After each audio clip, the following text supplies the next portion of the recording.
नमस्कार. मी प्राध्यापक सविता कुलकर्णी. मी BRCमध्ये माजी वैद्यकीय अधिकारी म्हणून काम करत होते. आजपासून आपण इम्युनॉलॉजीवर म्हणजे रोगप्रतिकारक शक्तीवर व्याख्यानमाला सुरू करत आहोत. इम्युनॉलॉजी किंवा रोगप्रतिकारक शक्तीसारखे किचकट विषय जर का आपण आपल्या मातृभाषेत शिकलो, तर आपल्याला ते समजायला अतिशय सोपं जातं, असं एक विचार आहे. आणि या विचारानेच होमी भाभा नॅशनल इन्स्टिट्यूटने ही व्याख्यानमाला चालू केलेली आहे. या व्याख्यानमालेमध्ये चा मुख्य उद्देश असा आहे की आपण रोगप्रतिकारक शक्तीची पार्श्वभूमी आणि संकल्पना समजून घेणार आहोत. पार्श्वभूमी म्हणजे त्याचा बॅकग्राऊंड, संकल्पना म्हणजे कॉन्सेप्ट, हे समजून घेणार आहोत. त्याचा उपयोग पेशीय आणि आण्विक तपशील म्हणजे सेल्युलर आणि मॉलिक्युलर तपशील म्हणजे डिटेल्स जे आपण पुढील व्याख्यानात सादर केले जातील ते आत्मसात करण्यासाठी आपला पाया म्हणून ते काम करतील. पुढचे जे लेक्चर्स आहेत, पुढचे जे व्याख्यान आहेत, त्याच्यासाठी आपल्याला ते मदत करतील. रोगप्रतिकारक शक्तीचे घटक संपूर्ण शरीरात होमिओस्टेसिसचे काम करतात. होमिओस्टेटिस म्हणजे काय? परस्परावलंबी घटकांमध्ये तुलनेने स्थिर समतोल साधण्याची जी प्रवृत्ती आहे त्याला होमिओस्टेसिस असं म्हणतात, नियमन असं म्हणतात. निरोगी संतुलन स्थापन करणे अशा महत्वाच्या भूमिका ही रोगप्रतिकार शक्ती आपल्यामध्ये करत आहे. लॅटिन शब्द इम्युनिस याचा अर्थ आहे मुक्त. हा इंग्रजी शब्द इम्युनिटीचा उगम आहे, जो आपण म्हणतो की संसर्गजन्य रोगांपासून संरक्षण किंवा मुक्ततेची स्थिती दर्शवतो. रोगप्रतिकार शक्तीचा घटनेचा सर्वात जुना लेखी संदर्भ हा पेलोपेनेशियन युद्धाचा महान इतिहासकार थुसिडायडिस याच्यापर्यंत शोधला जातो. 430 इसवी सन पूर्वी अथेन्समधील एका प्लेगचे वर्णन करताना त्याने असं लिहिलं आहे की जे लोक प्लेगमधनं बरे झाले आहेत ते आजारी लोकांची काळजी घेऊ शकतात, कारण त्यांना हा आजार दुसऱ्यांदा होत नाही. थुसिडायडिस आणि त्याच्या सहकाऱ्यांना हे लक्षात आलं की मानवी शरीरापासून शिकण्यास, संपर्कामधून शिकण्यास आपलं शरीर सक्षम होतं आणि भविष्यात त्याच प्रकारच्या आजारापासून त्याला काही प्रकारचं संरक्षण मिळतं. न दिसणाऱ्या संसर्ग घटनांमुळे होणारा रोग किंवा जंतू म्हणजे जर्म थेअरी, म्हणजे जसं आज आपण बघतो की मायकोबॅक्टेरियम ट्युबरक्युलोसिस ह्या बॅक्टेरियामुळे TB होतो, ही कल्पना तोपर्यंत उदयास आली नव्हती. जरी सुरुवातीच्या समाजांनी प्राप्त केलेली ही अक्वायर्ड इम्युनिटी किंवा प्राप्त केलेली प्रतिकारशक्तीची घटना जवळजवळ 2000 वर्षापूर्वी 2500 वर्षापूर्वी झाली, तरी पण वॅक्सिनेशन व्हायला, लसीकरण व्हायला और लसीकरण समजायला सामान्य वैद्यकीय पद्धतीमध्ये ती संकल्पना पसरायला जवळजवळ 2000 वर्ष उलटली. आता आपण बघूया की सुरुवातीचे लसीकरण संशोधीय अभ्यासक्रम कसा अभ्यास केला लोकांनी, कसा त्याच्यावर संशोधन केलं, कसा रिसर्च केला. सुरुवातीला इम्युनॉलॉजीमध्ये पहिले संशोधन हे वॅक्सिनेशन किंवा लसीकरणमध्येच झालं. सुरुवातीच्या लसीकरण अभ्यासामुळे रोगप्रतिकार शक्तीच्या आकलनाचा मार्ग मोकळा झाला. लोक त्यावर जे तेव्हाचे शास्त्रज्ञ होते ते काम करायला लागले. 15व्या शतकात चीनी आणि तुर्क लोकांनी देवीसारखे रोग रोखण्यासाठी जाणीवपूर्वक रोगप्रतिकार शक्ती निर्माण करण्याचे पहिले प्रयत्न केले. म्हणजे त्यांनी काय केलं? त्यांनी असं बघितलं की या भयानक आजारापासून जर का बचाव करायचा असेल तर देवीच्या फोडापासून जे वाळलेले कवच आहे ते हुंगायचे आणि त्याच्यामुळे त्वचेमध्ये चिरांमध्ये घातले, तर या तंत्राला व्हॅरिओलेशन असं म्हणतात. आता देवी हा अतिशय भयंकर रोग होता, त्याच्यामुळे 30% रुग्णांमध्ये तो घातक होऊ शकतो आणि वाचलेल्यांना आयुष्यभर विद्रूप बनू शकतो. आता या इथे हा जो मुलगा आहे त्याला देवी झालेले आहे, तर तुम्ही बघू शकता की त्याच्या चेहऱ्यावर किती वेगवेगळे व्रण आहेत आणि ते अख्खं अंग त्याचं भरलेलं आहे. 1718मध्ये ब्रिटिश राजदूताच्या पत्नी लेडी मेरी वॉटली मॉन्टेग्यू हिने बघितलं की तुर्की लोक हे व्हॅरिओलेशन करतायत आणि त्याचा खरोखरच चांगला उपाय होतोय आणि म्हणून ते आपल्या मुलांना देवी होऊ नये म्हणून तिने या तंत्राचा आपल्या मुलांवर उपयोग करून घेतला. त्याच्यानंतर जेनर हा इंग्रजी डॉक्टर होता, एडवर्ड जेनर. त्याला ऍक्च्युली वॅक्सिनेशनचा फादर असंही म्हणतात. त्याने वॅक्सिनेशन किंवा लसीकरणाचा संशोधीय अभ्यास सुरू केला. 1798 मध्ये त्यांनी बघितलं, तेव्हा देवी हा अतिशय गंभीर आजार होता हे आपण बघितलंच होतं, की दूध देणाऱ्या स्त्रिया जे काउपॉक्स, गायांना काउपॉक्स हा प्रकारचा देवीसारखाच आजार होतो. आणि ते दूध देणाऱ्या बायकांना हातावर काउपॉक्स होत होता, पण त्यांना देवीसारखा गंभीर रोग होत नव्हता, म्हणजे त्यांचं संरक्षण होत होतं. हा एडविट जर्नलचा फोटो आहे इथे जो आहे तो. आणि हे पाहून जेनरने असा तर्क केला, की काउपॉक्सच्या जे छोटे पिस्ट्युल्स म्हणजे ज्या फोडा आहेत, त्याच्यातनं काढलेल्या द्रव्य पदार्थाने लोकांना शरीरात जर का लसीकरण केलं म्हणजे वॅक्सिनेशन केलं, तर त्यांना देवी रोगापासून संरक्षण मिळू शकतं. ही कल्पना सिद्ध करण्यासाठी त्याने एका 8 वर्षाच्या मुलाला काउपॉक्सच्या फोडातून निघालेल्या द्रवाचे लसीकरण केले आणि नंतर जाणून बुजून त्या मुलाला देवी रोगाचा संसर्ग केला. आणि बरोबर अंदाजानुसार त्या मुलाला देवी रोग झाला नाही. अर्थातच या आत्ताच्या काळात हे असले प्रयोग करण्यास आपल्या एथिक्समध्ये परवानगी नाही, पण पूर्वीच्या काळी अर्थात जवळजवळ 300-400 वर्षापूर्वी हे असले प्रयोग संशोधन करत होते. त्याच्यानंतर लुई पाश्चर ह्या माणसाने वॅक्सिनेशन किंवा लसीकरणावर खूपच अभ्यास केला. वेगवेगळ्या रोगांवर त्याने अभ्यास केला. त्यातला पहिला रोग होता कॉलरा. लुई पॅश्चर यांनी काय केलं, तर कोंबड्यांमध्ये कॉलरा निर्माण करणाऱ्या जीवाणूंचे त्यांनी कल्चर तयार केले आणि त्याच्यात त्यांनी यश मिळवलंय. त्या कल्चरमध्ये त्यांनी कोंबड्यांना इंजेक्शन दिल्यावर कोंबड्यांना प्राणपर्यंत कॉलरा झाला. त्याच्यामुळे त्यांनी हे सिद्ध केले, की हा कॉलरा ह्या जीवाणूंमुळे झाला. म्हणजे हे सिद्ध झालं, की हा कॉलरा या जीवाणूंसारख्या गोष्टींमुळे होतो. नंतर त्या प्रयोगामध्ये त्यांनी कोंबड्यांना जुन्या कल्चरचे इंजेक्शन दिलं आणि त्या कोंबड्या आजारी पडल्या, परंतु बऱ्या झाल्या. याच्यातनं लुई पाश्चरला कळलं, की जुन्या जीवाणूंच्या संपर्कात आलेल्या कोंबड्यांना ताज्या जीवाणूंचं इंजेक्शन दिलं, तर त्या कोंबड्यांना कॉलरा झाला नाही आणि त्या पूर्ण सुरक्षित राहिल्या. तर पाश्चरने एक हायपोथेसिस केला. काय हायपोथेसिस केलं, की जुन्या जीवाणूंच्या कल्चरची व्हिरुलन्स म्हणजे विषाणूजन्यता कमकुवत झालेली आहे आणि अशा प्रकारे कमकुवत स्ट्रेनचा वापर जर का रोगाविरुद्ध केला, तर प्रतिकार शक्ती त्यांना मिळू शकते, म्हणजे इम्युनिटी येऊ शकते. त्यांनी या कमकुवत स्ट्रेनला जेनरच्या काउपॉक्स लसीकरणाच्या कार्याच्या सन्मानार्थ वॅक्सिन असं नाव दिलं. लॅटिन मध्ये वॅका म्हणजे काव, म्हणूनच त्याने त्याला वॅक्सिन असं नाव दिलं आणि तेच नाव पुढे लसींसाठी प्रसिद्ध झालं. लुई पाश्चरने पुढे अँथ्रॅक्स ह्या रोगावर संशोधन केलं. 1881 मध्ये पॉलिलेफोर्ट या छोट्याशा गावात त्याने एका प्रयोगात लुई पाश्चरने अँथ्रॅक्सचे बॅसिलाय उष्णतेच्या मदतीने कमकुवत केले म्हणजे अटेन्युएट केले आणि त्याचं लसीकरण केलं. त्याने हे सिद्ध केलं, की लसीकरण केलेल्या मेंढ्यांना लसीकरण न केलेल्या मेंढ्यांपेक्षा ते चांगले जगले आणि लसीकरण न केलेल्या मेंढ्या मरण पावल्या. त्याच्या पुढे लुई पाश्चरने रेबीजवर काम केलं आणि 1885 मध्ये पाश्चरने एका मनुष्य प्राण्याला पहिली लस दिली. तर पाश्चर हा म्हणजे जेनरने तर आधी दिलेच होते, पण लस अशी पहिली 1985 मध्ये जेनरने दिली. त्या मुलाचं नाव होतं जोसेफ मॅस्टर आणि या लहान मुलाला एका वेड्या कुत्र्याने म्हणजे रेबीज झालेल्या कुत्र्याने वारंवार चावलं. तर त्यांनी अटेन्युएटेड रेबीजचे व्हायरसेस या मुलाला दिले आणि हा जोसेफ वाचला. आणि हे मेडिसिनमध्ये सुद्धा सर्वात मोठी डिस्कव्हरी होती असं मी म्हणते. वॅक्सिनेशन, लसीकरण याच्यामधलंच मोठं संशोधन असं मानलं जातं.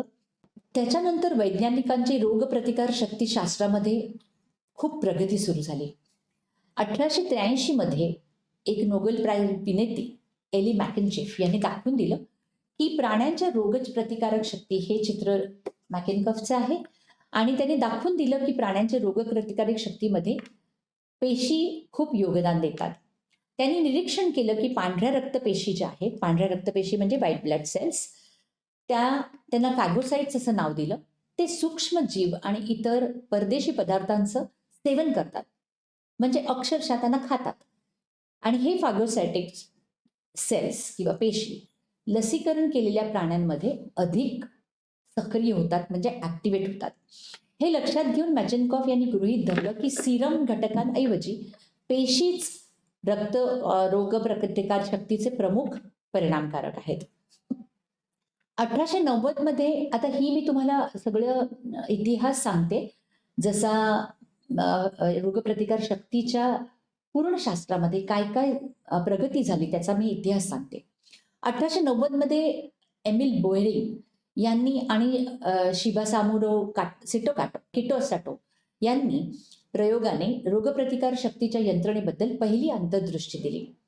1901 मध्ये त्यांना नोबेल प्राइज मिळालं, जे शरीरक्रिया विज्ञान आणि वैद्यकीय शास्त्रातलं पहिलं नोबेल पारितोषिक होतं. 1901 सालीच नोबेल पारितोषिक सुरू झाली. ते अर्थात त्याच्याबद्दल मी आणखीन सांगणार आहे.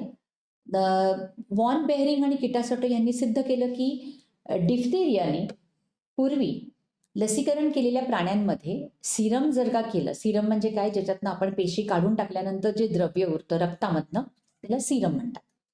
ते सिरम जर का आपण प्राण्यांमध्ये टाकलं तर रोगप्रतिकार शक्ती नसलेल्या प्राण्यांमध्ये सुद्धा आपण इम्युनिटी निर्माण करू शकतो.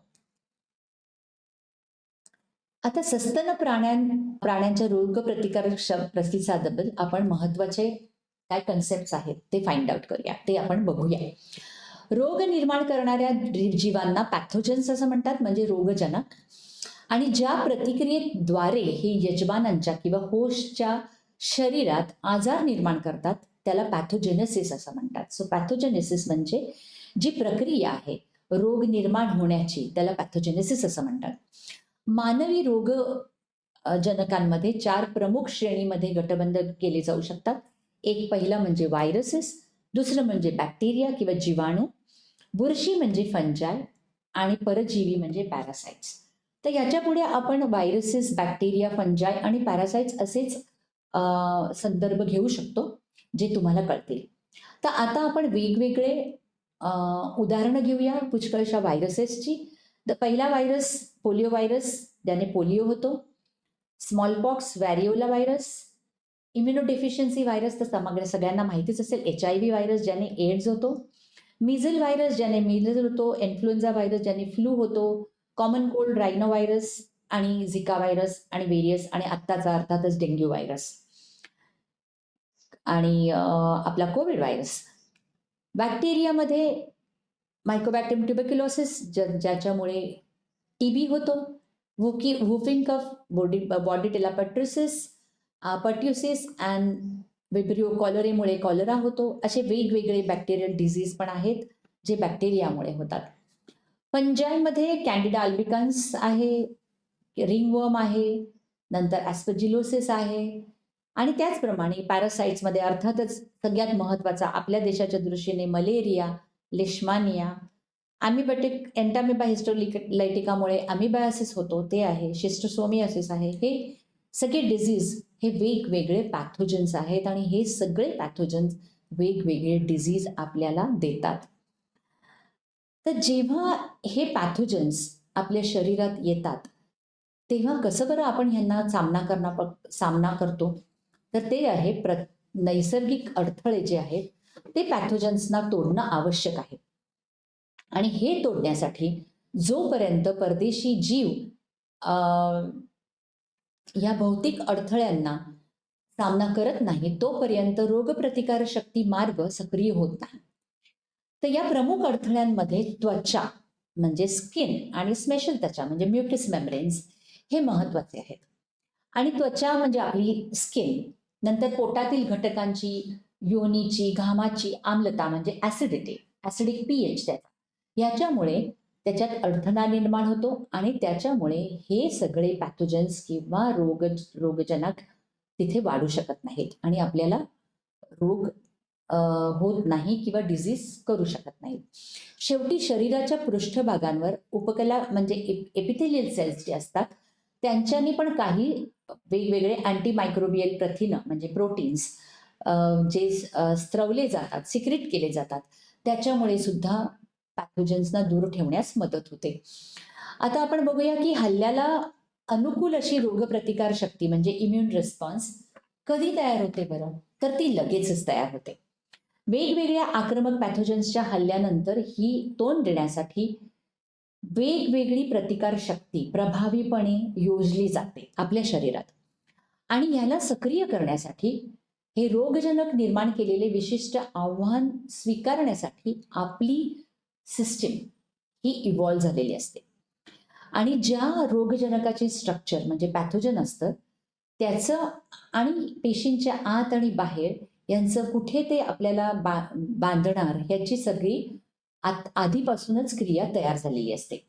याचा अर्थ असा की सर्वात प्रभावी प्रतिसाद जेव्हा सुरू होत असतो किंवा सुरू होण्यासाठी वेगवेगळे डिफरंट केमिकल स्ट्रक्चर्स म्हणजे रासायनिक संरचना आपल्याला लागतात आणि अर्थातच मायक्रो एन्व्हायरमेंट सिग्नल्स तेही लागतात.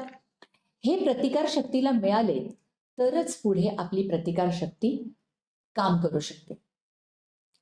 तर आपली प्रतिकारशक्ती कसं बरं ह्या परदेशी जीवांना ओळखते आणि हे आपले होस्ट सेल्स किंवा यजमान पेशी कशा बरं त्यांना हे ओळखतं? तर त्यांना परिचय वाटणाऱ्या रेणूंना म्हणजे रेकग्निशन मॉलिक्युल्स असतात आणि ते परस्पर संवाद त्यांचा साधला जातो. या परिचय पटवणाऱ्या रेणूंना किंवा रेकग्निशन मॉलिक्युलना लायगॅन्ड्स असतात आणि ते लायगॅन्ड्स म्हणजे ह्या प्रतिजैविक तुकडे किंवा ह्या रोगजनक पॅथोजनचे अँटीजेनिक फ्रॅगमेंट्स असतात किंवा त्यांनी स्त्रवलेले प्रोडक्ट्स असतात. हे सगळे त्याच्यात इन्क्लूड केलेले असतात किंवा समाविष्ट असतात. या लायगॅन्ड बंधनाचा परिणाम म्हणजे पेशीच्या आत आणि पेशीच्या बाहेर एक घटनांची मालिका सुरुवात होते आणि ती रोगजनकांचा नाश करण्यास कारणीभूत होते. पॅथोजन रेकग्निशन मॉलिक्यूल किंवा रोगजनकाचा पटवणारे रेणू हे आता आपण बघूया. बहुतेक रोगजनक काही रासायनिक संरचना व्यक्त करतात आणि ज्या सामान्यतः सस्तन प्राण्यांमध्ये आढळत नाहीत.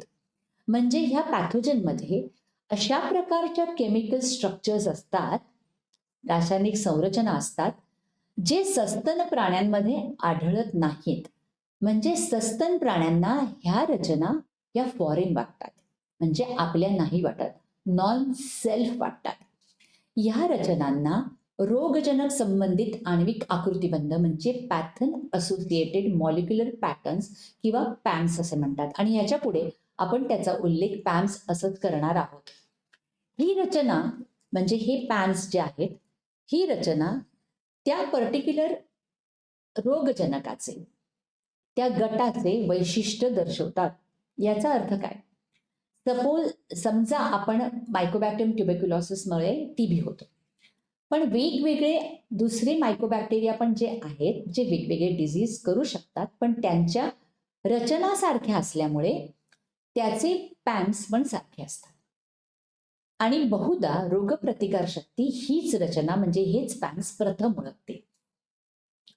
आता अपृष्ठवंशीय आणि पृष्ठवंशीय म्हणजे वर्टिब्रेट्स आणि इवर्टिब्रेट्स दोन्ही प्राण्यांमध्ये अशा अनेक पेशींचे पृष्ठभाग किंवा सॉल्युबल प्रोटीन्स म्हणजे विरघळणारे प्रथिन्स प्रकट करण्यासाठी आपले इव्होल्युशन झालेले आहे, उत्क्रांती झालेली आहे आणि जे यापैकी अनेक पॅम्स ओळखतात. म्हणजे हे पॅम्स आहेत ते कोणावर आहेत? पॅथोजन्सवर आहेत आणि ते ओळखण्यासाठी आपल्या होस्टमध्ये वेगवेगळे रिसेप्टर्स असतात ज्यांना पॅटर्न रिकॉग्निशन रिसेप्टर असे म्हणतात. हे पॅटर्न रिकॉग्निशन रिसेप्टर युजली पांढऱ्या रक्ताच्या पेशींमध्ये नैसर्गिकरित्या व्यक्त केलेले असतात आणि ते परदेशी संरचनाला ओळखतात. आता हे ओळखल्यानंतर जेव्हा यजमान म्हणजे होस्ट आणि पॅथोजन यांच्यामध्ये एक प्रकारचं युद्ध सुरू होतं, या युद्धामध्ये त्याचा जो निकाल लागतो त्याच्यावरनं या चढाओढीत जो श्रेष्ठ चढेल त्याच्यावर अवलंबून असतं. जर का होस्ट सेल श्रेष्ठ ठरला तर आपल्याला रोग होत नाही, जर का पॅथोजन श्रेष्ठ ठरला तर आपल्याला रोग होऊ शकतो. रोगजनक स्वतःचा बचाव करण्यासाठी पॅम्समध्ये बदलून वेगवेगळे बदल घडवून आणत असतं. जसं आणि हे रोगजनक का बरं असं बदल घडवून आणू शकतो? कारण त्यांना ते वाचायचं असतं ह्या प्रतिकार शक्तीपासून. जसं तुम्हाला माहिती असेल की आपण कोविडचं बघितलं. कोविडची पहिली वेव्ह आली तेव्हा एक वेगळी स्ट्रेन होती. कोविडची दुसरी लाट आली तेव्हा आपण दुसरी स्ट्रेन बघितली. कोविड सारखे व्हायरसेस किंवा विषाणू हे अतिशय फास्ट रेप्लिकेट होतात, अतिशय जलद जलद त्यांचं जीवनचक्र चालतं. आणि त्यामुळे त्यांच्यात असलेले न्यूक्लिक ॲसिड खूप म्युटेशन्स निर्माण करतात आणि हे म्युटेशन निर्माण झाल्यामुळे त्यांचे पॅन्स वेगवेगळे होतात. आणि हे वेगाने झालेले बदल आपल्याला ओळखायला येत नाहीत आणि त्याच्यामुळे रोग होतो. कारण आपली प्रतिकारशक्ती ते वेगळे झालेले बदल लगेच समजून घेऊ शकत नाही. कारण आपली जी इनेट इम्युनिटी आहे त्याच्यात हे वेगवेगळे रोग ओळखण्याची शक्ती नसते. त्याच्यासाठी आपल्याला ॲक्वायर्ड इम्युनिटी, अडॅप्टिव्ह इम्युनिटी लागते आणि ती होण्यासाठी आपल्याला वेळ लागतो. तर ही प्रतिकारशक्ती आपल्या सुदैवाने ह्या वर्टिब्रेट प्राण्यांमध्ये एक हुशार प्रतिसाद निर्माण करते, ज्याला जनरेशन ऑफ डायव्हर्सिटी असं म्हणतात. आता हे जनरेशन ऑफ डायव्हर्सिटी जे आहे ते फक्त टी सेल्स आणि बी सेल्स या दोन्ही लिम्फोसाइट्समध्येच वापरली जाते. तीच आपल्याला लिम्फोसाइटमध्ये हे जनरेशन ऑफ डायव्हर्सिटी अजिबात दिसत नाही. याचा परिणाम म्हणजे बी आणि टी पेशींचा एक गट, ज्याच्यामध्ये प्रत्येक पेशी एक युनिक ओळख रेणूंचा अनेक प्रती व्यक्त करते. म्हणजे काय? तर आपल्याकडे टी आणि बी या पेशींमध्ये वेगवेगळ्या अनेक असंख्य रेकग्निशन मॉलिक्युल्सचा यांना ओळखणारं असा समूह आपल्याकडे असतो. आणि त्याच्यामुळे काय होतं, तर कुठल्याही अँटीजनला प्रतिसाद देण्याची आपल्यात क्षमता येते, म्हणजे थेरॉप्टिकल पोटेन्शियल आपण बाळगतो. प्रत्येक टी किंवा बी लिम्फोसाइटद्वारे व्यक्त केलेल्या अँटीजन रिसेप्टर्सना हे एन्कोड करण्यासाठी एक जिनॉमिक डीएनए, म्हणजे आता रिसेप्टर्स हे प्रथिनं आहेत आणि त्यांना व्यक्त करण्यासाठी एन्कोड करण्यासाठी डीएनए असतात. तर हे कसं बरं केलं जातं? तर ह्या डीएनएमध्ये रिअरेंजमेंट आणि एडिटिंग म्हणजे पुनर्रचना आणि संपादन असं करून हे वेगवेगळे रिसेप्टर्स तयार केले जातात. ह्या डीएनए पुनर्रचनेनंतर काय होतं? प्रायमरी लिम्फॉइड ऑर्गन्स किंवा प्राथमिक लिम्फॉइड अवयवामध्ये म्हणजे टी पेशींसाठी ते थायमस असतं, तर बी पेशींसाठी ते अस्थिमज्जा किंवा बोन मॅरो असतं. तिथे ते नियंत्रणात असतं आणि तिथे ते नियंत्रण होतं, हे सगळे पुनर्रचना होतात आणि वेगवेगळे बी सेल्स आणि टी सेल्स तयार होतात. वेगवेगळ्या अँटीजनना रिस्पॉन्ड करणारे किंवा त्यांना प्रतिसाद देणारे असे टी आणि बी सेल्स तयार होतात. हे जेव्हा त्याच्यातले काही अर्थातच टिकून राहत नाहीत, टी सेलमध्ये सगळे टी सेल्स बाहेर येत नाहीत, ते जे तिथे त्याला सिलेक्शन असं म्हणतात, जे आपण नंतर बघणार आहोत. तर ते टिकून राहत नाहीत, ते सेल्स तिकडून बाहेर येत नाहीत. जे जिवंत राहतात ते शरीराच्या रक्ताभिसरणामध्ये म्हणजे सर्क्युलेशनमध्ये जातात. तिथे त्यांना विशिष्ट किंवा त्यांचं कॉम्प्लिमेंटरी अँटीजन मिळालं, म्हणजे प्रतिजन मिळालं, तर त्यांना ते बांधले जातात, पृष्ठभाग रिसेप्टरवर ते बांधले जातात आणि मग त्यांचं क्लोनल सिलेक्शन सुरू होतं. आता क्लोनल सिलेक्शन म्हणजे काय? तर इथे बघा, हे अँटीजन बांधलं गेलं आणि ते अँटीजन बांधलं गेल्यावर त्याच प्रकारचे सेल्स, अनेक सेल्स हे तयार झालेत. असं झाल्यावर त्या पर्टिक्युलर वेळेला त्या अँटीजनला रिस्पॉन्ड होणारे अनेक सेल्स तयार होतात आणि दुसऱ्या वेळेला दुसरं अँटीजन आलं का ते असेच वेगवेगळे सेल्स तयार होतील, पण त्या क्षणाला ते तयार होतात. पण आपल्याकडे कुठल्याही अँटीजनला आपण प्रतिसाद देऊ शकतो. बी सेलमध्ये हे ओळख रेणू पृष्ठभागावरचे बी सेल रिसेप्टर्स असतात आणि जर का त्यांनी ते सिक्रेट केलं किंवा स्त्रावित केलं तर त्याला अँटीबॉडीज असतात. टी सेलमध्ये हे टी सेल रिसेप्टर्स असतात. तर रोगप्रतिकारक शक्तीद्वारे जर का होस्ट सेल्सचा का बरं नाश होत नाही? कारण रोगप्रतिकारक शक्ती तर आपली प्रचंड शक्तिशाली आहे. तर आपल्या पेशींना कसं बरं आपण आपला नाश करून देत नाही? तर त्याच्यासाठी एक टॉलरन्स हा कन्सेप्ट आहे आणि तो आपण अर्थातच पुढे नंतरच्या लेक्चर्समध्ये बघणार आहोत. आणि हे टॉलरन्स म्हणजे काय? तर आपल्या पेशी आपल्या रोगप्रतिकारक शक्तीपासून त्यांना आपण त्यांचं ॲक्च्युली ते टॉलरंट असतात, म्हणजे त्यांना काही धोका होत नाही आणि त्यांना आपण जगतो. अर्थातच ते कसे जगतो हे आपण नंतर बघणार आहोत. आता रोगप्रतिकार प्रतिसाद म्हणजे इम्युन रिस्पॉन्स, ह्याच्यात 2 शाखा आहेत आणि त्या एकमेकांशी संलग्न आहेत किंवा इंटरकनेक्टेड आहेत. तर पहिली शाखा म्हणजे इनेट इम्युनिटी किंवा जन्मजात रोगप्रतिकारशक्ती. जन्मजात रोगप्रतिकारशक्ती आणि अनुकूलित किंवा प्राप्त झालेली रोगप्रतिकारशक्ती, ज्याला अक्वायर्ड किंवा अडॅप्टिव्ह इम्युनिटी असं म्हणतात. या दोन्ही शाखा शरीराचे बाहेरील आक्रमणकर्ते म्हणजे पॅथोजन्स यांच्यापासून आपलं रक्षण करतात. पॅथोजन्स आणि कुठलेही बाहेरचे जे परदेशी कण किंवा असे पण असू शकतात. नेहमीच ते पॅथोजन असतात असं नाही, पण मुख्यतः पॅथोजन्स किंवा रोगजनक. आता जन्मजात रोगप्रतिकार शक्तीमध्ये अ, अंगभूत आण्विक आणि पेशी यंत्रणा ही जी आहे, म्हणजे काय, मॉलिक्युलर आणि सेल्युलर ही जी यंत्रणा आहे, ही आपल्या इव्हॉल्युशनच्या दृष्टीने एकदम प्रिमिटिव्ह म्हणजे अगदी प्राचीन काळची आहे असं आपण म्हटलं तरी चालेल. तिचा उपयोग फक्त संसर्ग रोखण्यासाठी असतो आणि सामान्य अशी आक्रमणकर्ते आहेत त्यांना त्वरित दूर करण्यासाठी असतो. म्हणजे रोजचे असे आपण बाहेर जातो, वेगवेगळे जंतू आपल्या त्वचेवर येतात, आपल्या नाकातनं येतात. तर दरवेळेला काही आपल्याला त्याच्यामुळे एक रोग होत नाहीत, बरोबर? तर हे असे सामान्य जे पॅथोजन्स असतात, जे खूप घातक नाही आहेत, अशांना त्वरित दूर करण्यासाठी आपली इनेट इम्युनिटी, जन्मजात रोगप्रतिकारशक्ती अगदी काम करते. पण ही इनेट इम्युनिटी सुद्धा खूप खूप जटिल आहे, कॉम्प्लिकेटेड आहे. त्याचं सगळं आपण त्याचा कन्सेप्ट आपण पुढे बघणारच आहोत पुढच्या लेक्चर्समध्ये. तर ह्या इनेट इम्युनिटीमध्ये आपण एक फिजिकल आणि केमिकल म्हणजे भौतिक आणि रासायनिक असे अडथळे आहेत. आणि ते अडथळे हे रोगजनकांना ॲक्चुअली त्याच्यामुळे ते अडथळे असतात, ते होतात. अडथळ्यांमुळेच ॲक्चुअली ते रोगजनक आपल्यात येत नाहीत. त्याच्याच बरोबर रासायनिक संरचना ओळखणारे रिसेप्टर्सही असतात. तर हे रिसेप्टर्स परत भौतिक आणि रासायनिक अडथळे ह्या सगळ्यांमुळे इनेट इम्युनिटी आपल्याला संरक्षण देते. आता जन्मजात इनेट इम्युनिटीमध्ये सीरम प्रथिनांची मालिका देखील असते, ज्याच्यामध्ये कॉम्प्लिमेंट हे महत्वाचं सीरम प्रथिन आहे, प्रोटीन आहे, सीरम प्रोटीन आहे, ज्यांच्यामुळे ऍक्च्युली ह्या रचनांना ते जोडतात, केमिकल स्ट्रक्चर्सना, आणि त्यांचा विनाश करतात. ह्या कॉम्प्लिमेंटमध्ये पण कास्केड आहे, म्हणजे काय, चेन ऑफ रिॲक्शन, म्हणजे वेगवेगळी एक मालिका सुरू होते आणि या मालिकेमुळे रोगजनिकांवर एक प्रकारचा हल्ला होतो आणि त्यांचा विनाश केला जातो. हे अत्यंत प्रभावी रक्षणाचे पहिले पाऊल बहुतेक रोगजनकांना किंवा संरक्षण घटकांना शरीर संपर्कात आल्या आल्या काही तासातच नष्ट होतात.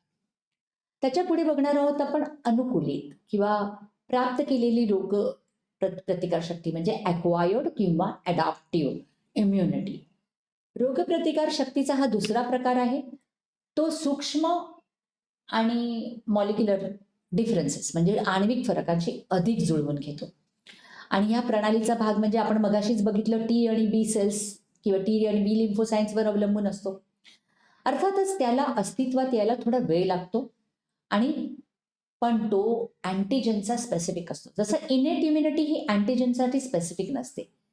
ती तिचा रिस्पॉन्स जो असतो तो स्पेसिफिक नसतो, व्हेअरएज ह्याचा रिस्पॉन्स असतो, परंतु ह्याचा रिस्पॉन्स जो असतो तो अँटीजेनला स्पेसिफिक असतो.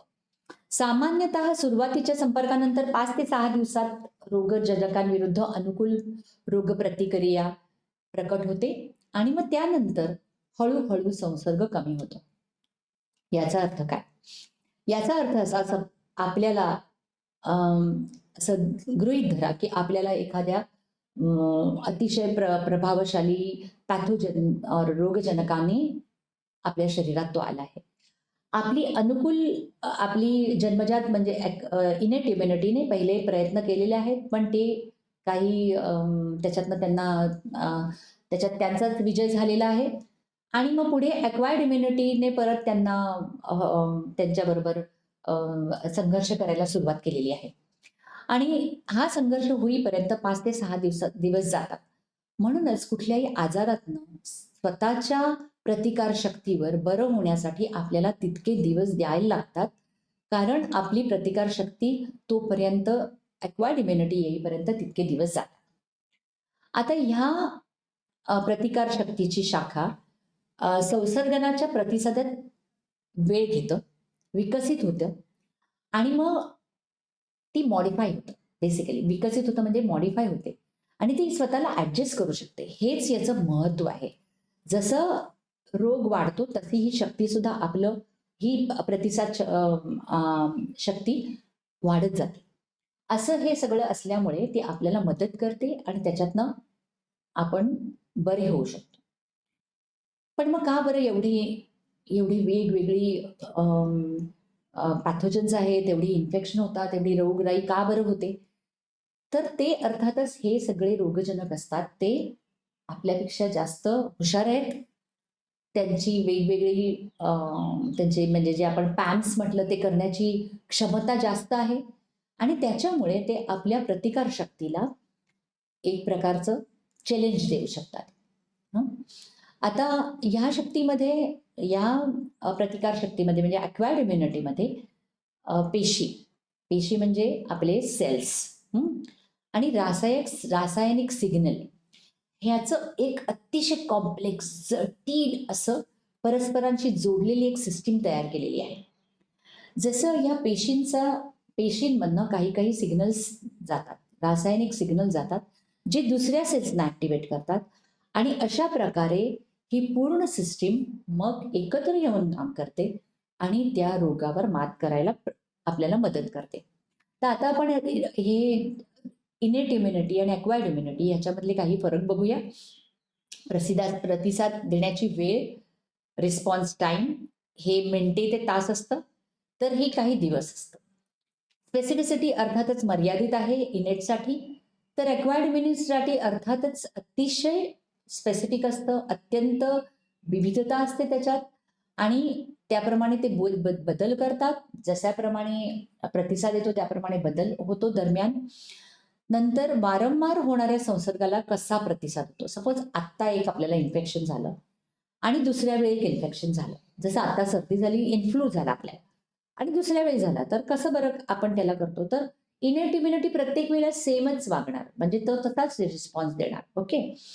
पण जेव्हा अक्वायर्ड इम्युनिटी आहे ते प्रत्येक इन्फेक्शनच्या वेळेस त्याच्यावर चांगला चांगला प्रतिसाद देत जाणार. जलद आणि म्हणजे आधी जर का 7 दिवस लागले असतील, तर पुढच्या वेळी सपोज त्याच पॅथोजनने आपल्याला इन्फेक्ट केलं, तर एकदम जलद आणि प्रभावी आपला प्रतिसाद येतो आणि त्याला ते लगेच मारून टाकू शकतो. याचे मुख्य घटक काय आहेत? इनेट इम्युनिटीचे अर्थातच त्वचा, फॅगोसाइट्स हे आहेत. तर ह्याचे काय आहे? तर ह्याचे पॅटर्न रिकॉग्निशन रिसेप्टर्स जे बी आणि टी सी लिम्फोसाइट्सवर असतात. तसेच अँटीबॉडी प्रतिजन विशिष्ट रिसेप्टर म्हणजे अँटीजेन स्पेसिफिक रिसेप्टर्स हे सगळं आहे. हे मुख्य घटक आहेत. आता रोगप्रतिकार शक्ती पेशी या कुठे कुठे आढळतात बरं? तर त्या युजली आपल्या टिश्यूजमध्ये असतात, म्हणजे उती म्हणतात त्याला मराठीमध्ये. उतीमध्ये असतात, तर त्यांना सेंटिनल पेशी म्हणत असतात. तर आता ह्या ज्या पेशी आहेत त्या नेहमीच अशा म्हणजे सक्रिय असतात का? नाही. ते युजली अदृश्य, आपल्याला न दिसणाऱ्या, निष्क्रिय असतात. त्यांना उतीमध्ये पहारेकरी म्हणून काम करतात त्या. पहारेकरी म्हणून राहतात. तर पांढऱ्या रक्तपेशी आणि त्यांचे उत्पादन सतत शरीरात फिरत असतात. ओके. आणि ते बघत असतात कुठे कुठे दिसतोय का बरं कोणी रोगजनक म्हणजे pathogen, micro organism, bacteria, virus किंवा त्यांचे तुकडे असं काही दिसतंय का? म्हणून ते पेशींमध्ये फिरत असते, टिश्यूमध्ये. आणि त्यांचं काम आहे त्यांना स्थानिक अलार्म सिस्टीम म्हणजे त्या जागेतले अलार्म सिस्टीम म्हणून ते वापरतात. आणि प्रथम प्रतिसाद देणारे काम करणं आणि जन्मजात रोगप्रतिकार घटनांचा एक कॅस्केड सुरू करणं म्हणजे जी मालिका आहे ती सुरू करणं हे या पेशींचं काम आहे, सेंटिनल पेशींचं.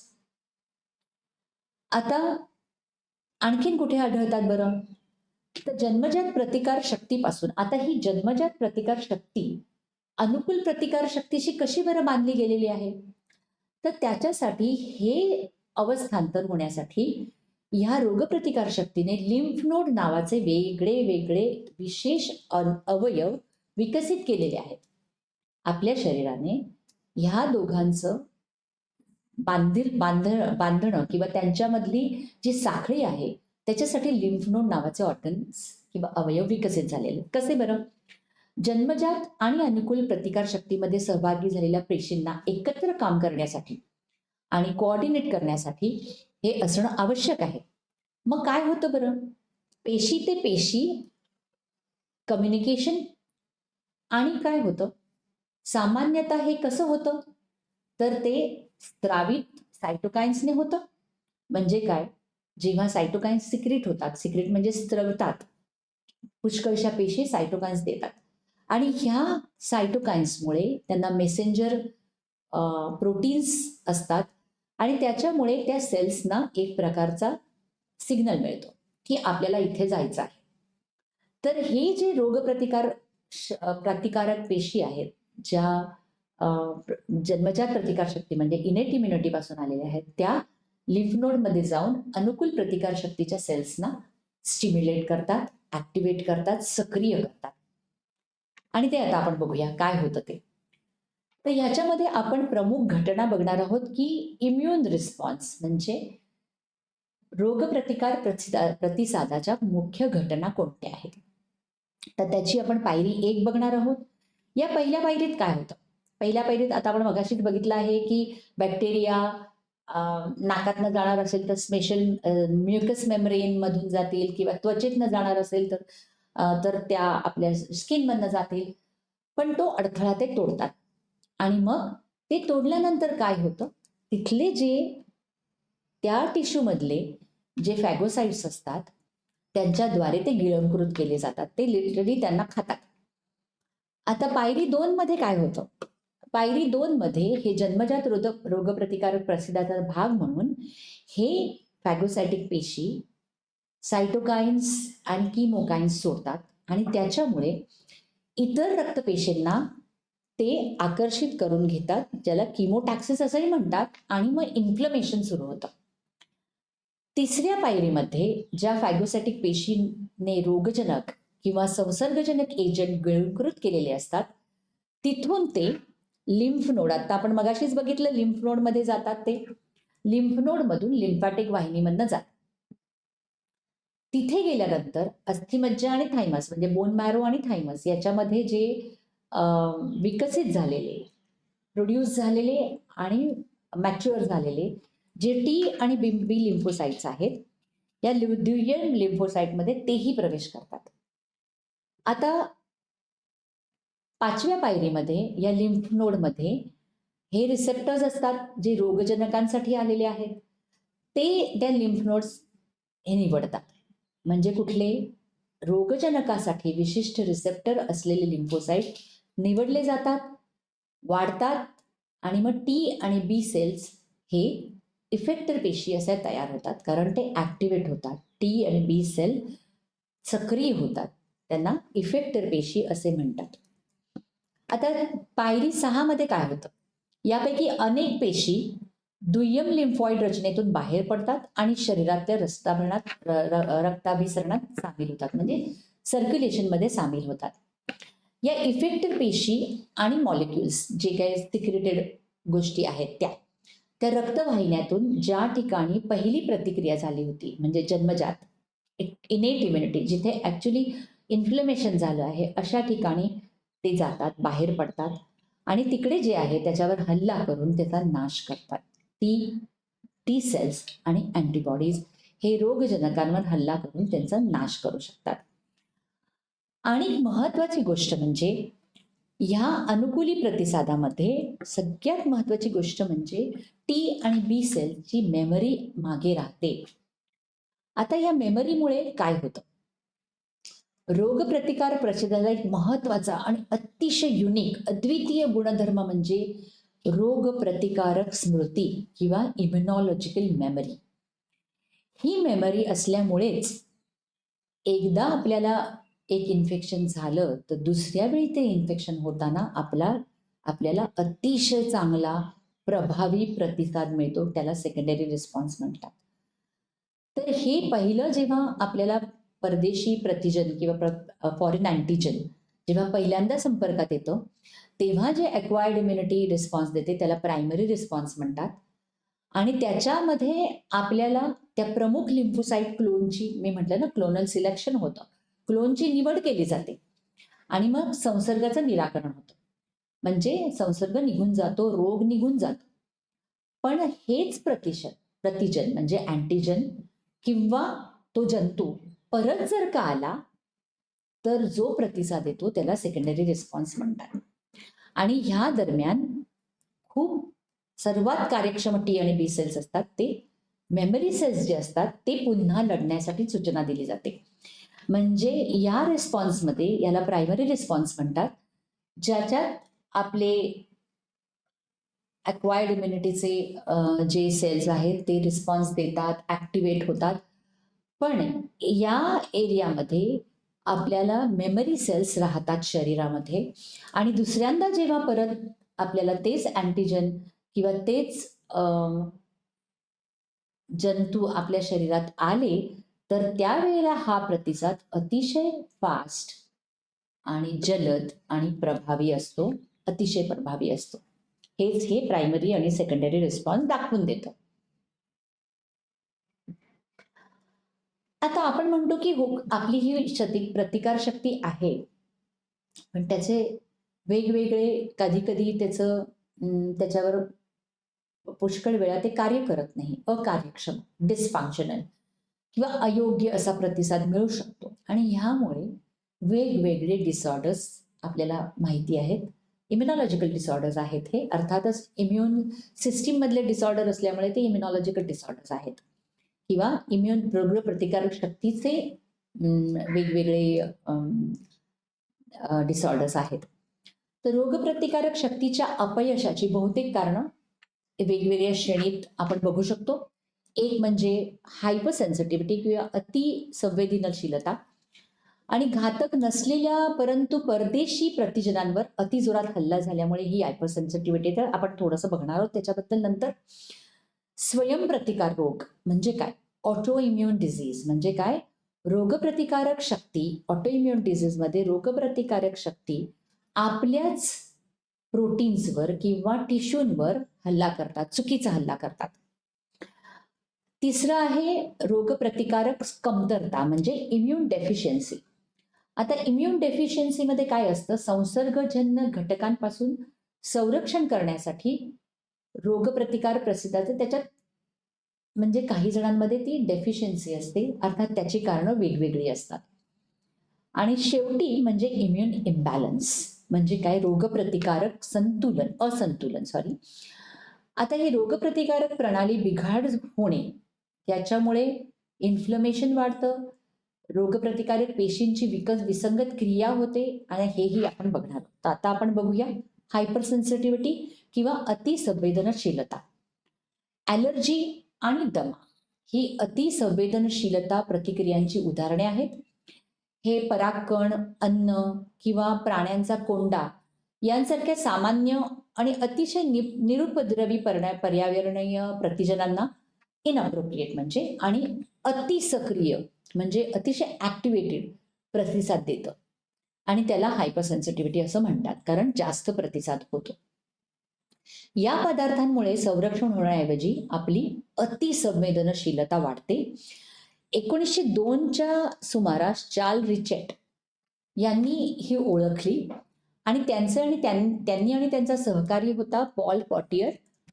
त्यांनी असं निरीक्षण केलं की जेलीफिश विषाच्या अतिघातक डोसाच्या संपर्कात आलेले कुत्रे जवळजवळ त्वरित आणि घातकपणे त्या विषाच्या अगदी कमी प्रमाणात नंतर आव्हानाला प्रतिसाद देतात. तर आधी त्वरित मरतात, तिथे लिहिलेलं नाहीये, आणि नंतर अगदी त्याच्यानंतर थोडंसं आधी त्यांना त्या विषामुळे प्रॉब्लेम होतो. त्याच्यातनं सपोज ते बरे झाले तरी नंतर एवढंसं जरी त्यांच्यात तो विष गेलं तरी त्याच्यामुळे ते त्यांचा कमी प्रमाणात नंतरच्या आव्हानाला ते प्रतिसाद जास्त देतात, जरी विष थोड्या प्रमाणात असलं तरी.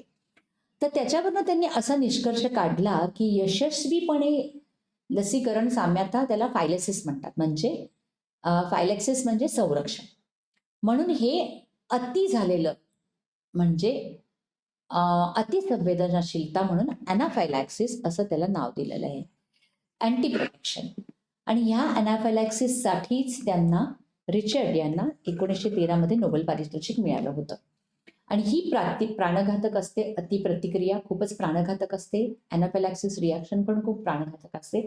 आणि युजली ह्याला ॲलर्जी असंही म्हणतात आणि ह्या ॲलर्जनमुळे त्याची प्रतिकारशक्ती खूप होऊ शकते. आता आपण स्वयंप्रतिकार रोग म्हणजे ऑटोइम्युन डिझीज त्याच्याकडे बघणार आहोत. कधी कधी काय होतं की रोगप्रतिकार शक्ती बिघडते आणि जसं आपण मगाशी बघितलं की आपले अँटीजन्स ह्याच्यात टॉलरन्स असतो, म्हणजे आपले अँटीजन्स आपली शरीरप्रतिकार शक्ती ओळखत नाही. तर ही क्षमता न ओळखण्याची क्षमताच बिघडून जाते आणि स्वतः आणि बाहेरचे किंवा फॉरेन अँटीजन मधले फरक करण्याच्या असमर्थतेमुळे स्वतःच्याच घटकांवर आपण रोगप्रतिकार शक्ती आपली हल्ला करते. आणि ही स्थिती ज्याला ऑटो इम्युनिटी असे म्हणतात किंवा स्वयंचलित प्रतिकारशक्ती असे म्हणतात, त्याच्यामुळे पुष्कळ दीर्घकालीन दुर्बल असे रोग होतात. आणि त्याच्यामुळे आत्तापर्यंत आपल्याला माहिती नाही कुठला ऑटोइम्युन डिझीज कशामुळे होतो, पण कुठल्या तरी आयुष्याच्या कुठल्या तरी स्थितीमध्ये हे ऑटोइम्युनिटी येतात आणि काही काही तर अतिशय अम, इतके सिव्हिअर असतात की त्याच्यामुळे लोकांचे जीव जाऊ शकतात. ह्या ऑटो इम्युनिटीमध्ये कोणत्या ऊतीवर आणि कुठल्या अवयवावर हल्ला होत असेल, हे अर्थातच त्या वेगवेगळ्या उदाहरणांवर अवलंबून असतं. जसं एक्झाम्पल किंवा उदाहरणार्थ मल्टिपल स्क्लेरोसिस हा अतिशय घातक ऑटो इम्युन डिझीज आहे आणि त्याच्यात मेंदूतील मज्जातंतूमधील आवरणावर ते प्रोटीन प्रथिनांवर, आवरणातील प्रोटीनवर म्हणजे हे मज्जातंतूंमधले जे प्रोटीन्स असतात त्याच्यावर ऑटोइम्युन हल्ला होतो आणि त्याच्यामुळे मध्यावर्ती संस्थाच एक न्यूरो मस्क्युलर डिस्फंक्शन, कारण काय होतं त्याच्यात आपले मज्जातंतू पण जातात आणि आपले मसल्स ते पण जातात दोन्ही. आणि त्याच्यामुळेच कारण सगळ्या आपल्या शरीरातल्या सगळ्या स्नायूंची हालचाल आहे हे आपल्या मज्जातंतूंवर अवलंबून असते. आणि जर का त्या मज्जातंतूंवरच हल्ला झाला तर अर्थातच ह्या स्नायूंमध्ये पण आपली हालचाल होणार नाही, म्हणून ते डिस्फंक्शन म्हणजे ते काम नीट करत नाही. अतिशय घातक डिझीज आहे आणि हा कोणाला झाला तर आपण बघितलं आहे की खूप लोकांना त्याच्यात त्याच्यामुळे लोक पॅरलाइज होतात, नीट चालू शकत नाही आणि ते कुठल्या मज्जातंतूंवर झाले याच्यावर पण अवलंबून असतं. दुसरं आहे क्रोन्स डिझीज. अर्थातच आपण ऑटोइम्युन डिझीज जेव्हा पूर्णपणे घेणार आहोत त्याचं व्याख्यान, तेव्हा त्याच्यातले पुष्कळसे रोग आपण बघणार आहोत. आत्ता मी फक्त 2 उदाहरणं दिलेली आहेत. कारण आज आपण ओव्हरव्ह्यू घेतो आहे सगळ्याचा. तर ह्या आतड्यांमधील ऊतींवर ते हल्ला करतात आणि त्याच्यामुळे काय होतं, त्याचं लायनिंग जे असतं, एपिथेलियल लायनिंग, ते नष्ट होतं आणि त्याच्यामुळे अन्नाचं शोषण कमी होतं. आणि एक अत्यंत कॉमन ऑटोइम्युन डिझीज जो आहे, म्हणजे आपल्याला ऑलमोस्ट एव्हरी सेकंड माणूस आपल्याला म्हणतो, "अरे, त्याला रुमॅटॉइड आर्थरायटिस आहे, रुमॅटॉइड आर्थरायटिस आहे." संधिवात हा अतिशय कॉमन आहे आपल्याकडे आणि त्याच्यात हात, पाय या संधिवातामध्ये हात, पाय नंतर त्यांच्या सांध्यातील याच्यामध्ये रोगप्रतिकार हल्ला होतो आणि त्याच्यामुळे ते सुजतात, वाकडे होतात, लोकांना चालता येत नाही. पुष्कळ बघितलं असेल तुम्ही की त्याच्यात त्या गुडघ्यांमध्ये खूप जणांना प्रॉब्लेम होतो, बाकीच्या हातांच्या बोटांच्या सांध्यांमध्ये प्रॉब्लेम होतो. तर हे ऑटोइम्युन डिझीज म्हणजे स्वतःच्याच अँटीजनवर रोगप्रतिकार शक्तीने केलेला हल्ला. आता आपण बघणार आहोत कमतरता. Immune deficiency is different than autoimmunity. Immunodeficiency अर्थातच आपण एक बघितलेलं आहे की जसं आपण अर्थातच एका डिझीजकडे जाणार आहोत, त्याचा एक संदर्भ घेणार आहोत. तर आता काय होतं, जेव्हा जन्मजातच एखादा घटक अनुपस्थित असेल किंवा दोषपूर्ण असेल, तेव्हा होस्टला काही प्रकारचे इम्युनोडेफिशियन्सी असते. म्हणजे काय?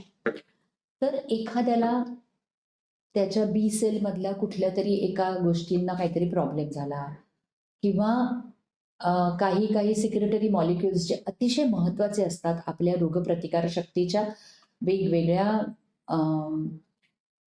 साखळीमध्ये. तर त्याच्यामुळे काही काही आपण त्या रोगांच्या जंतूंशी आपण लढू शकत नाही. त्याला इम्युनोडेफिशियन्सी असं म्हणतात. आणि ही जर का आपल्याला अनुवंशिकतेने आले, म्हणजे ही पूर्वापार चालत आली, म्हणजे मुलाला आहे, वडिलांना आहे, त्यातून मुलाला गेली असं, तर त्याला प्रायमरी इम्युनोडेफिशियन्सी असं म्हणतात. पण ही जर कमतरता एखाद्या रासायनिक, केमिकल, फिजिकल किंवा जैविक, जैविक म्हणजे आता बायोलॉजिकल, बायोलॉजिकल म्हणजे त्याचं तर त्याला दुय्यम रोगप्रतिकारक कमतरता किंवा सेकंडरी इम्युनोडेफिशियन्सी असं म्हणतात. त्याचं अगदी महत्त्वाचं उदाहरण म्हणजे जेव्हा HIV ने इन्फेक्शन होतं, म्हणूनच त्याला एड्स असं म्हणतात. अक्वायर्ड इम्युनोडेफिशियन्सी सिंड्रोम, एड्स जो होतो, तर तो इम्युनोडेफिशियन्सी कशी होते बरं? हा जो HIV चा व्हायरस आहे, तो आपल्या शरीरातील CD4 नावाच्या हेल्पर टी सेल्स जे असतात त्यांना इन्फेक्ट करतो, त्यांच्यात वाढतो आणि त्यांचा नाश करतो, त्यांना डिस्ट्रॉय करतो.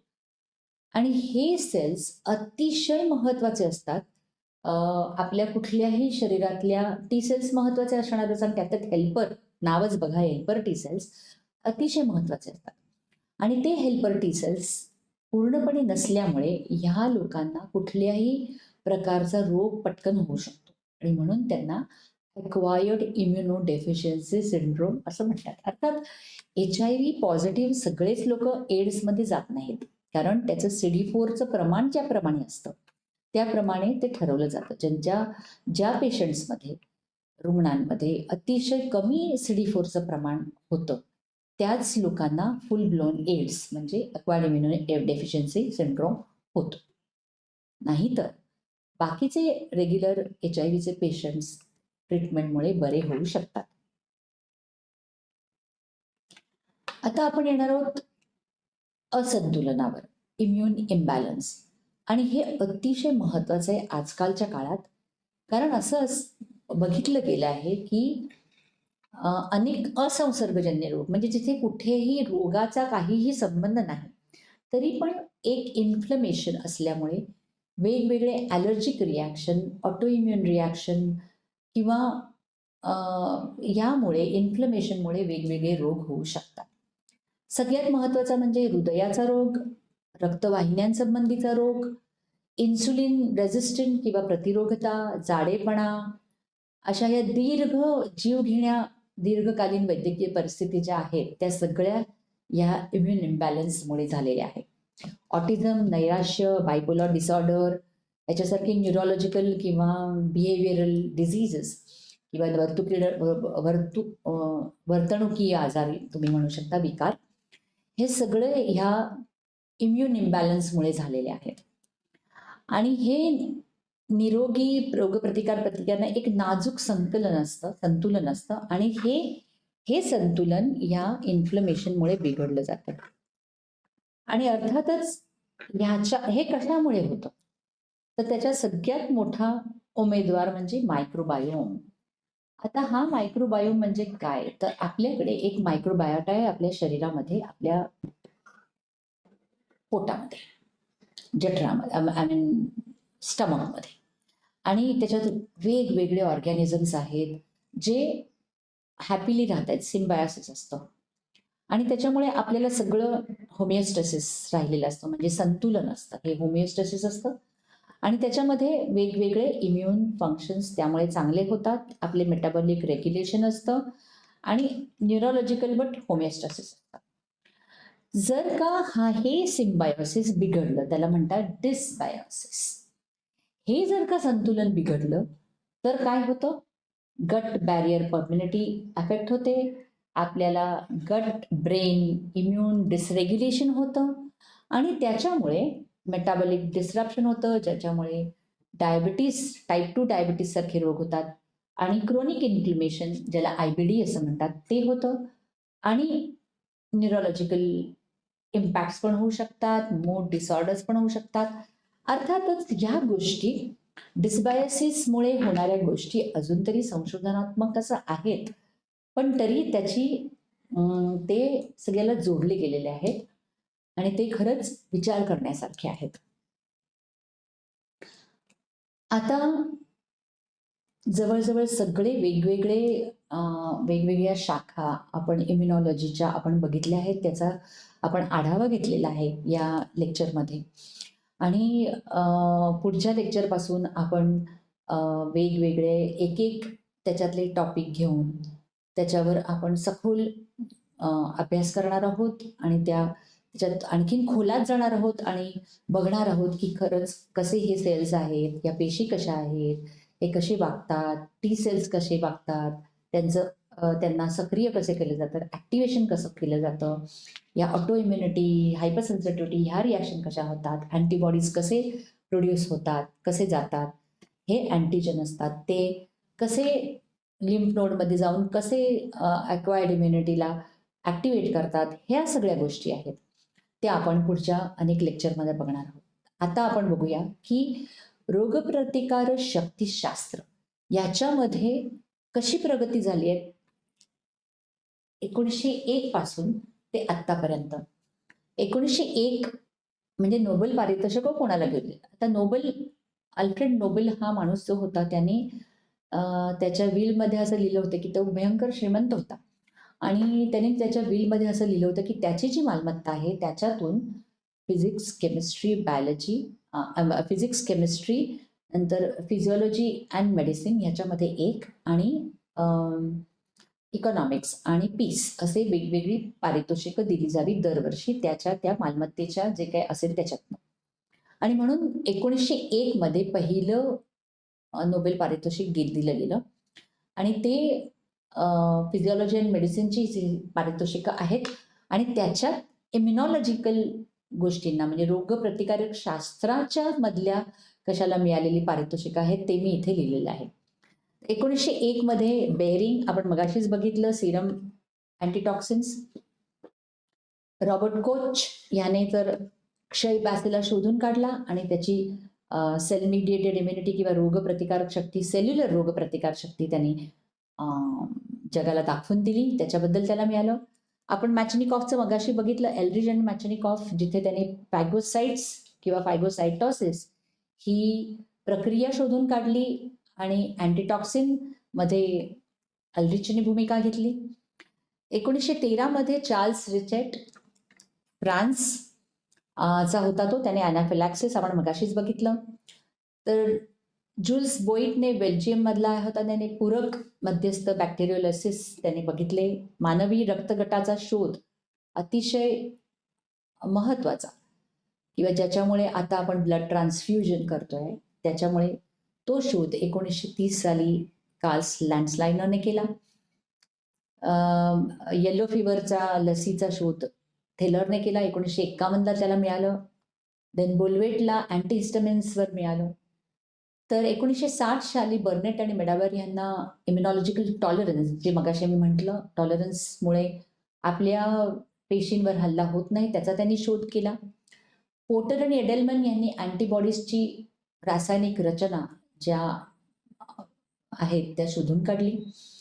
रोझलिन यालो यांनी रेडिओ इम्युनो ॲसिड नावाचा एक इम्युनो ॲसिड शोधून काढला जिथे रेडिओ ॲक्टिव्हिटी वापरली जाते. 1980 साली स्नेल, डॉसेट आणि बेनासराफनी एक MHC म्हणजे मेजर हिस्टोकम्पॅटेबिलिटी कॉम्प्लेक्स हे केलं. आज मी याचा उल्लेख अजिबात केला नाही कारण ते आपण नंतर खोलात जाऊन बघणार आहोत. त्याचा त्यांनी शोध घेतला. ह्याचा कसा उपयोग होतोय ॲक्वायर्ड इम्युनिटीसाठी ते आपण बघणार आहोत.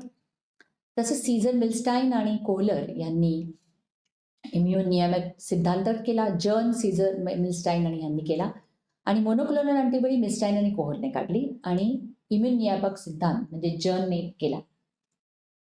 त्याच्या पुढे आपण जाऊन बघणार आहोत टोनेगावाने 1987 साली अँटीबॉडी उत्पादनात कसं होतं त्याच्यात जीनचं रिअरेंजमेंट कशी होते ते त्यांनी दाखवून दिलं. ट्रान्सप्लांटेशनमध्ये थॉमस आणि मरे या दोघांनी त्यांना नोबेल प्राईज मिळाले 1990 साली. ट्रान्सप्लांटेशन तुम्हाला माहिती आहे, किडनी ही ट्रान्सप्लांट केली जाते. आता प्रगत झालेलं आहे आपलं शास्त्र, मेडिसिन एकदम पुढे गेलेलं आहे. तेव्हा एका शरीरातनं दुसऱ्या शरीरात ट्रान्सप्लांट किडनी केल्या जातात. आता तर हार्ट ट्रान्सप्लांट केलं जातं. तर ह्या ट्रान्सप्लांटेशनचं पहिलं त्याचं पारितोषिक, नोबेल पारितोषिक थॉमस आणि मरे यांना मिळालं. 1996 साली डोहार्थी आणि झिंकरनेगेल यांनी या टी सेल जेव्हा अँटीजन ओळखतात आणि मेजर हिस्टोकम्पॅटिबिलिटीच्या सान्निध्यात येतात, त्याची भूमिका काय आहे हे त्यांनी दाखवून दिलं. 2002 साली सिडनी बेनर आणि हार्विटेज अँड सुल्टन्स यांनी अपॉप्टोसिस ही प्रक्रिया शोधून काढली, ज्याला प्रोग्राम सेल डेथ असं म्हणतात. त्याचा अतिशय महत्त्वाचा आपल्या रोगप्रतिकार शक्तीमध्ये त्याचं योगदान आहे. आणि 2008 साली हौसेन, सिनोनी आणि मॉन्टेग्लियर यांनी ॲक्च्युली गर्भाशयाच्या कॅन्सरचा आणि HPV व्हायरसचा काय संबंध आहे ते दाखवून दिलं. आणि HIV चा शोध ऑफकोर्स सिनोनी आणि मॉन्टेग्लियरने केला. 2008 साली हौसेन आणि 2011 साली ॲक्च्युली हे परत लिहिलं गेलंय. हॉफमन, बुटलर आणि स्टिनमन यांनी जन्मजात प्रतिकारशक्तीचा म्हणजे इनेट इम्युनिटीचा त्यांनी वेगवेगळे ॲक्टिव्ह प्रिन्सिपल्सचा शोध घेतला. तर ॲक्वायर्ड इम्युनिटीचा आणि डेंड्रायटिक सेल्सचा कसा संबंध आहे हे स्टिनमन यांनी शोधून काढलं. 2015 साली कॅम्बेल आणि ओमुरा आणि यू यांनी वेगवेगळ्या, जसं राऊंड वर्मवर कोणी संशोधन केलं, तर मलेरियावर तूल यांनी संशोधन केलं. जपानमधल्या ओहोसुमी यांनी होमिओस्टेसिस आणि संसर्गात ऑटोफॅजी हे आणखीन एक महत्त्वाचं प्रक्रिया आहे जी आपण पुढे बघणार आहोत, त्याचा शोध घेतला. 2018 मध्ये होंजो आणि ॲलिसन यांनी कर्करोगामध्ये कशी इम्युनोथेरपी म्हणजे अँटीबॉडीज वापरून कसं कर्करोग आपल्याला बरा होऊ शकतो, ज्याच्या कर्करोगावर अजूनही आपल्याला कुठलंही औषध नाही आहे. आपण प्रयत्न करतो आहे. पूर्ण सगळ्या जगातले शास्त्रज्ञ कर्करोगाला ॲक्च्युली लढा देण्यासाठी एकत्र झालेले आहेत. तरी पण अजून त्याच्यावर काही डायरेक्ट आपल्याला औषध मिळालेलं नाही आहे. पण तरीही ही इम्युनोथेरपी आली आणि त्याच्यामुळे पुष्कळशा रोगांना उपयोग झाला, पुष्कळशा कॅन्सर्सना उपयोग झाला. सेमेन्झा आणि केलिन यांनी हायपॉक्सिया इंड्यूस फॅक्टरचा एक शोध घेतला. तर हेपॅटायटिस C विषाणूचा अल्टर हॉटन आणि राईस यांनी घेतला. आणि आत्ता 2025 मध्ये अगदी आत्ताच हे नोबेल प्राईज मिळालं ब्रोंको रॅमस्टेन्स आणि सागागुची यांना. ते पेरिफेरल इम्युन टॉलरन्ससाठी ते नोबेल पारितोषिक मिळालेलं आहे.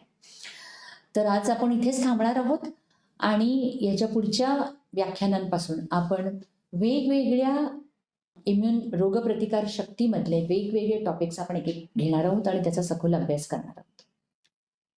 धन्यवाद.